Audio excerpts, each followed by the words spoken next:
রাষ্ট্রপতিকে get out Chuppu সংসদ সদস্যের এই ৩ শব্দের স্ট্যাটাস কেন হঠাৎ ভাইরাল? হাসনাত আব্দুল্লাহ সংসদ থেকে ওয়াকআউট করার পর ফেসবুকে মাত্র ৩টি শব্দ লিখেছেন, গেট আউট চুপ্পু।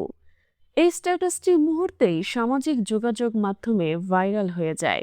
এখানে চুপ্পু শব্দটি দিয়ে ইঙ্গিত করা হয়েছে বাংলাদেশের রাষ্ট্রপতি মোহাম্মদ শাহাবুদ্দিনকে। ঘটনাটি ঘটে ত্রয়োদশ জাতীয় সংসদের অধিবেশনে। স্পিকার হাফিজউদ্দিন আহমেদ রাষ্ট্রপতির ভাষণের ঘোষণা দিলে বিরোধী দলের সদস্যরা প্লেকার্ড হাতে প্রতিবাদ শুরু করেন। পরিস্থিতি উত্তপ্ত হয়ে উঠলে বিরোধী সদস্যরা সংসদ থেকে ওয়াকআউট করেন। এর কিছুক্ষণ পরই হাসনাত আব্দুল্লাহর ওই সংক্ষিপ্ত ফেসবুক স্ট্যাটাস রাজনৈতিক অঙ্গনে তীব্র আলোচনা সমালোচনার জন্ম দেয়। তবে এখনো পর্যন্ত এই স্ট্যাটাসের বিষয়ে কোনো বিস্তারিত ব্যাখ্যা দেননি হাসনাত আব্দুল্লাহ। প্রশ্ন হচ্ছে, এটি কি শুধুই প্রতিবাদ নাকি রাজনীতিতে নতুন বিতর্কের সূচনা? এই বিষয়ে আপনার মতামত কি? কমেন্টে জানান।